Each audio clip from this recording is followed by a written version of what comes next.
I just received my XK A800 mini glider from Banggood. I ordered this on May 7th and today is June 5th, so it arrived about 4 weeks. And I paid $59 and some change for this one shipped to my door. And as the other airplane I got from XK, this is HK A800 aerobatic plane. Everything you need to fly in one box. The box is much smaller in this case, but it is this again the same. So everything I need to fly is in one box. So it says it here. Okay, so let's open it up and see what is included. It comes, by the way, with this like carrying case, so you can probably pack everything inside, keep it in your car in case you want to take the lunch break off and fly in the parking lot. Alright, here is, looks like the instruction manual, English as well as Chinese. Nicely packed.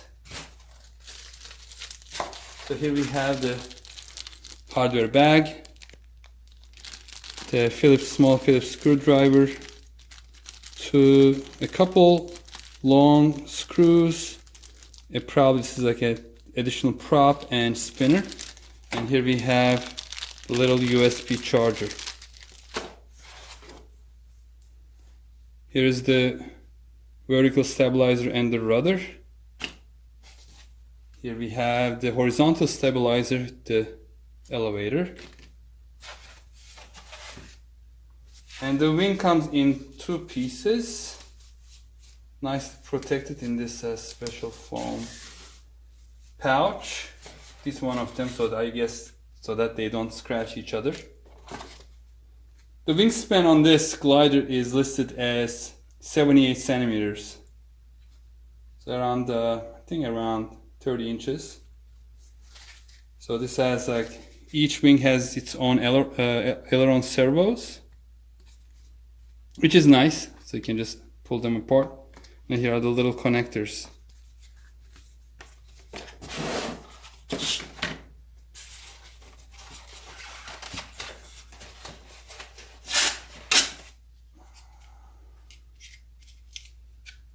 What is this? I think it's a protective coating for the canopy. It's all black. Plastic outside and it's all sticky. I wonder if it's supposed to be like this. It's kind of like a bent. I don't know if you can see it. Let me try to show it in better light. But looks like it got really hot inside the box, because I don't think this is supposed to look like this. There are some striations and some glue.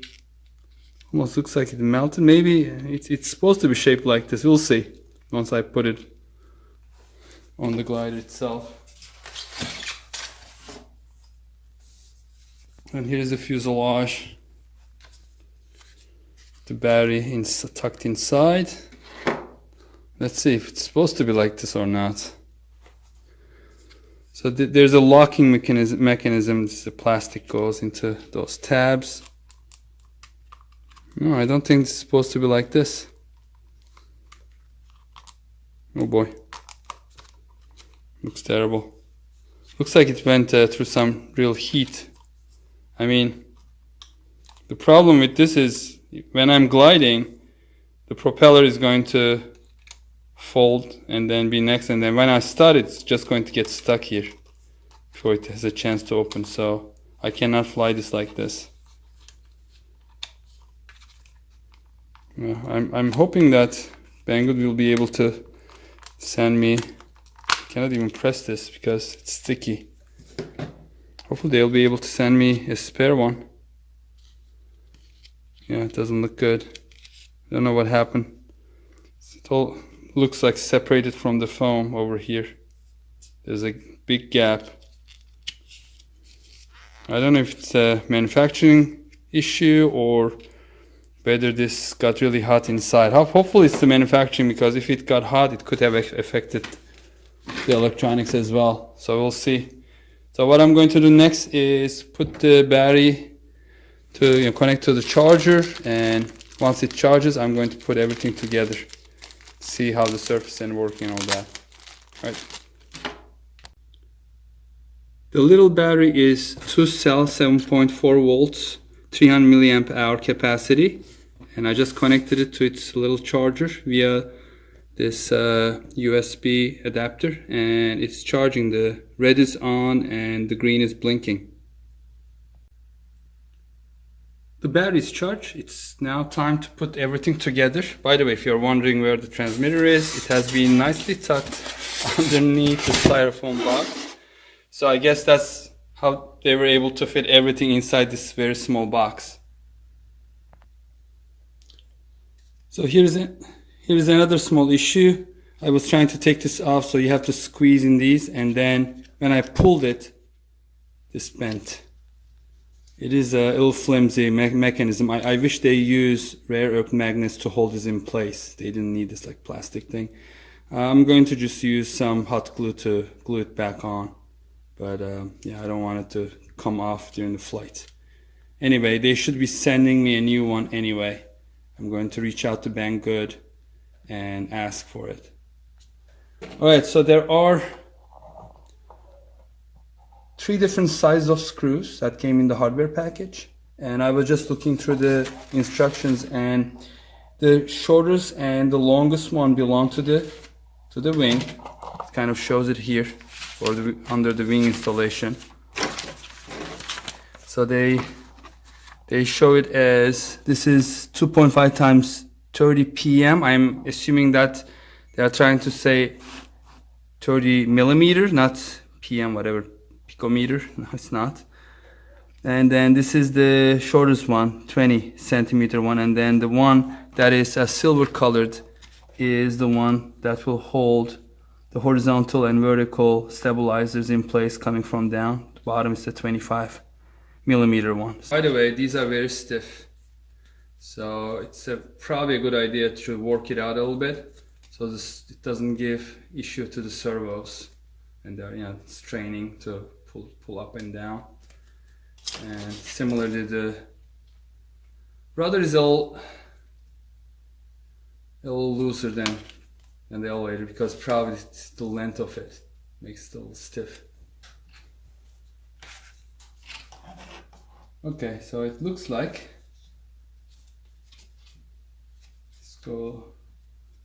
should go in like this.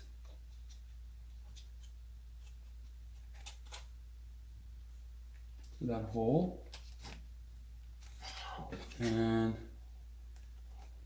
the vertical stabilizer should come in like this, top, and this silver colored 25 millimeter screw will go in, and I'm just going to use the handy screwdriver they provided.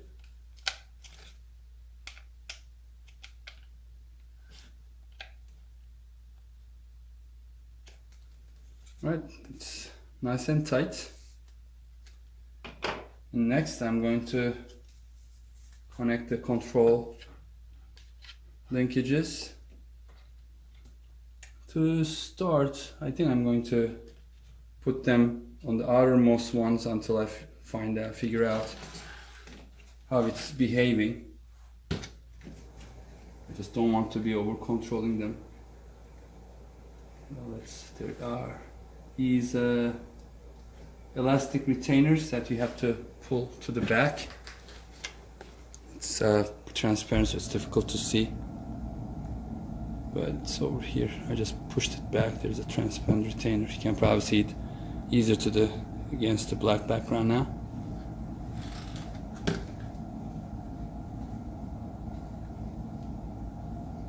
And just pull this out and then put it on the outermost hole, clip it, and then pull this over just to hold it. It's probably going to need a little bit of trim. It is facing towards right, so it will make it yaw right. Let's put the other one one for the elevator. Again, there is that elastic retainer. Just going to push it back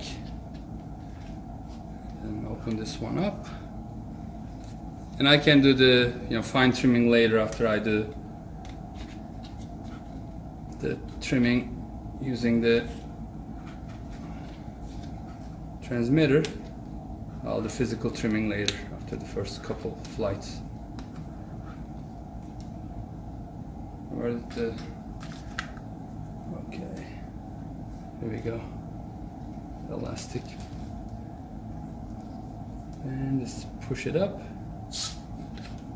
And I pull the servo. Okay, here we go.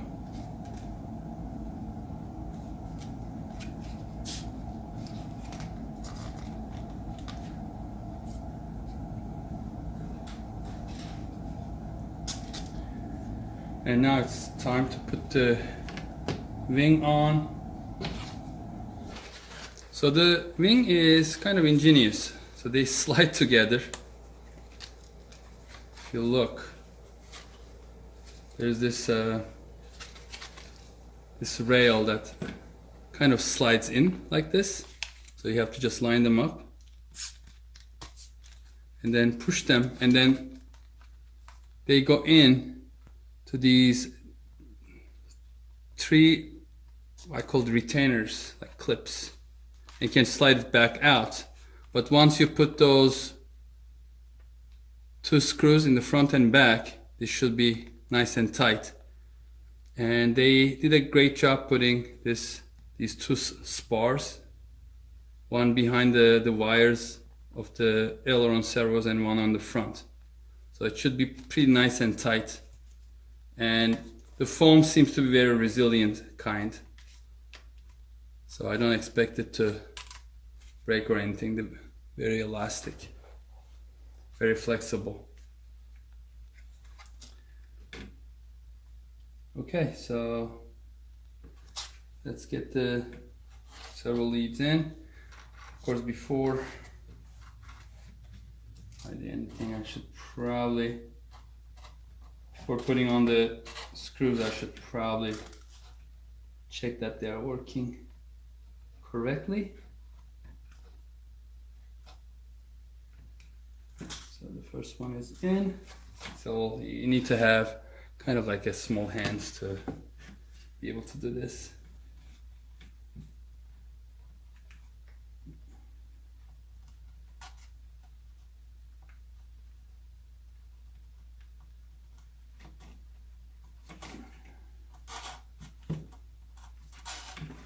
All right, now it's time to put the batteries in the transmitter. It takes 4 AA batteries, which I have over here.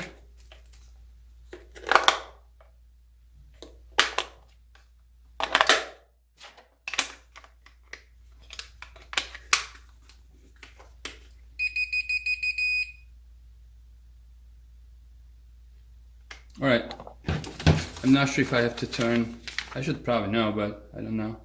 It says first open the remote, meaning that first turn on the remote, then connect the battery. So let's turn on the remote first, and then make sure that all, especially the throttle, is all the way down. Connect the battery.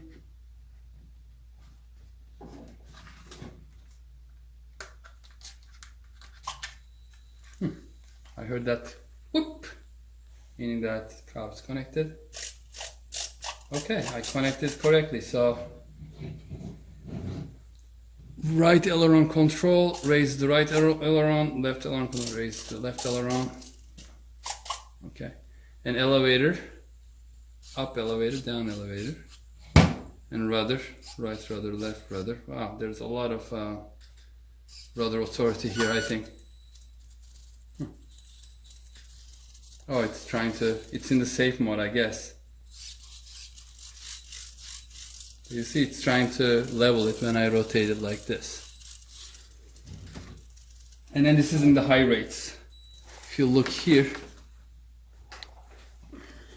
It's a little dark, so it's tough to see, but it's in H, meaning that it's high rates. So this button should turn it to low rates. So it's low rates now. And try the rudder again.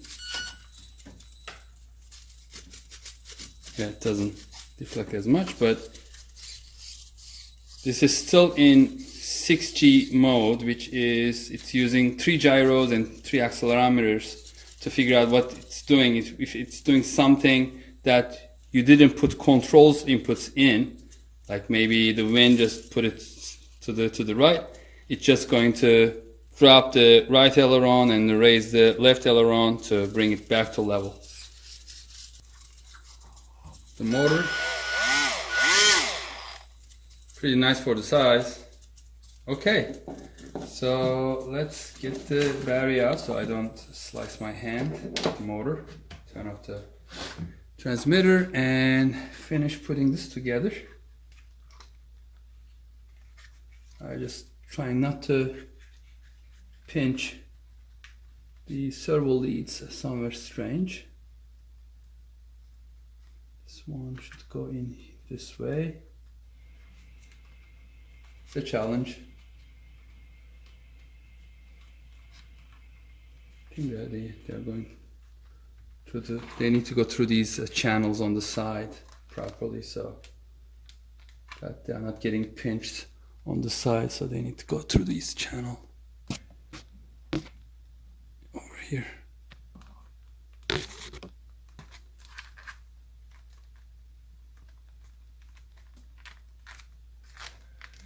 All right, it's seated, so the long one goes to the front, the black long, and the black short one goes to the rear.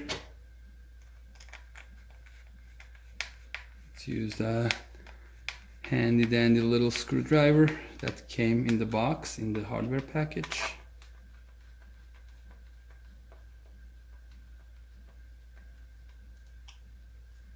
It almost feels like it's rotating. Is it tightening? Yeah, it is. It's tightening.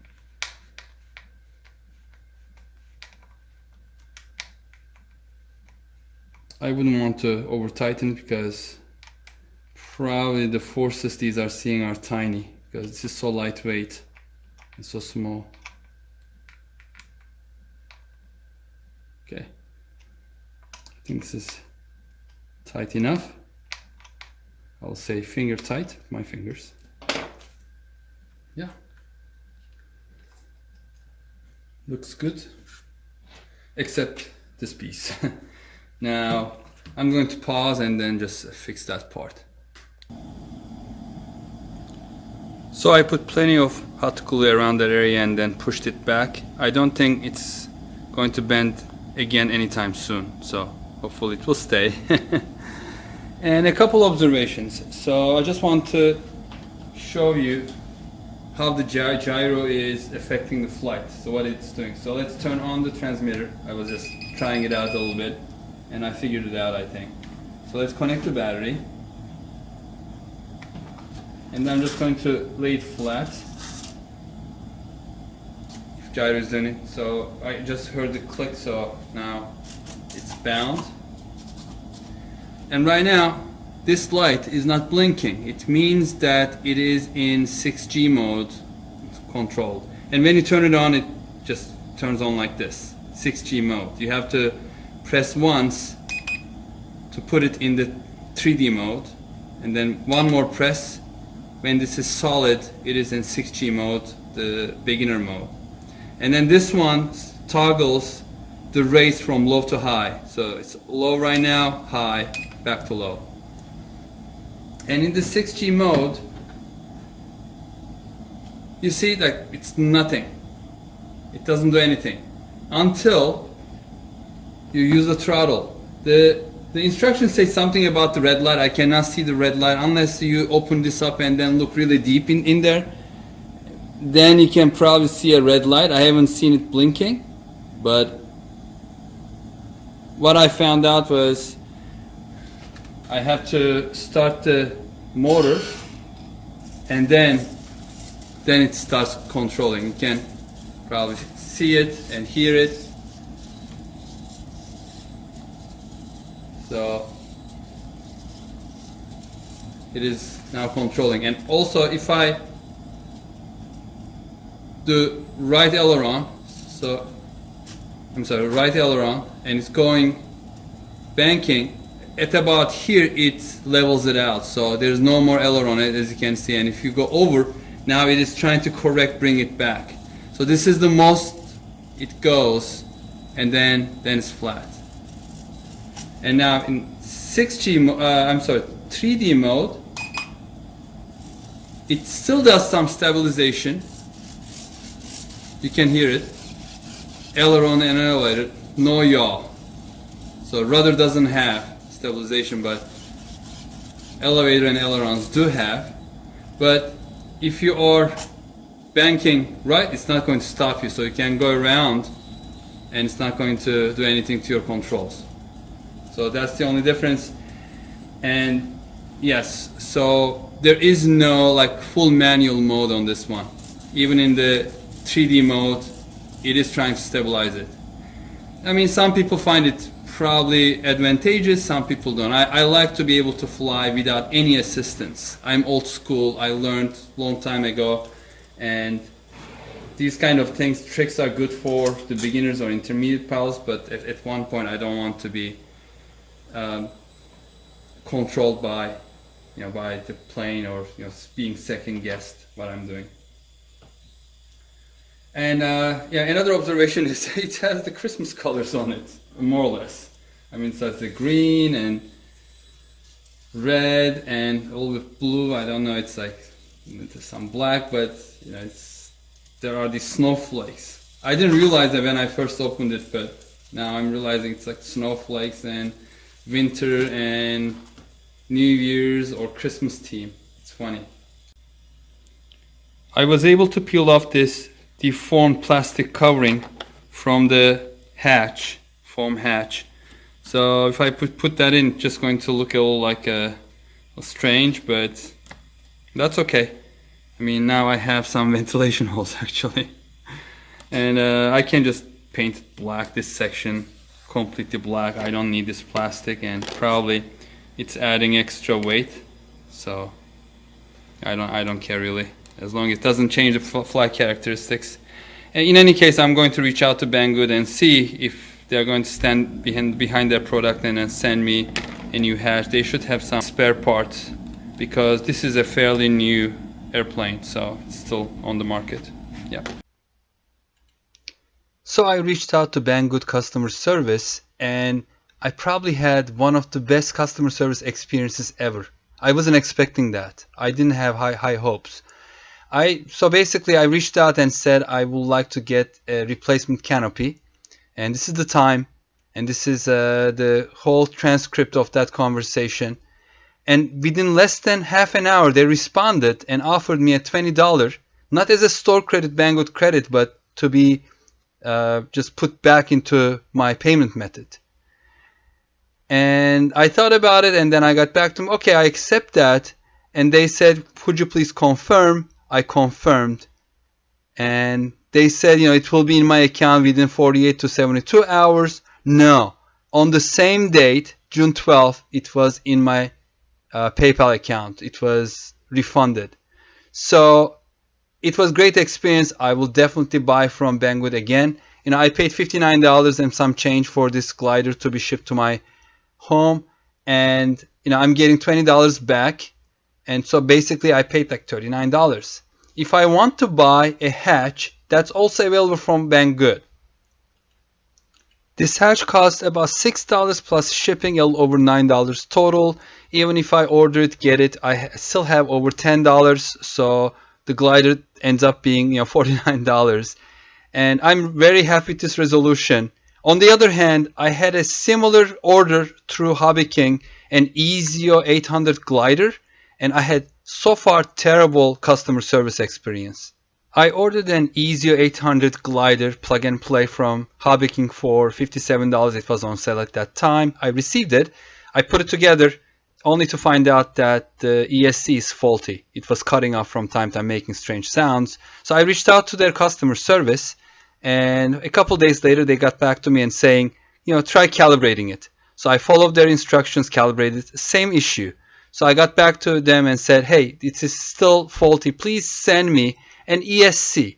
So I received an automated email saying that they are going to authorize the return. And I didn't know what was going on. And a couple days later, I received an email. Okay, here is your store credit. The replacement item is out of stock, so we give you $8.39. This is unacceptable. They didn't confirm with me if I was willing to do that. They should have sent probably the whole airplane, the whole glider to me if they cannot send just the ESC. What am I going to do with that $8? I won't be able to find the replacement for it. And I responded back saying that I'm not happy with this resolution, and radio silence. I haven't heard back from them. I'm going to make another video about that, and you will see at that time. I hope this video will help you out in your purchase decision of an XK A800 glider, or if you have already ordered one during its assembly. By the way, I am neither sponsored by Banggood for this video, nor I have affiliate links in the description below. I paid my hard-earned cash to buy this glider, so I am providing you a completely unbridled and unbiased review. In the next video featuring this glider, I will show you how it flies and share my observations and my likes and dislikes of it, so stay tuned. Thank you for watching. If you liked the video, please give it a thumbs up. Cheers!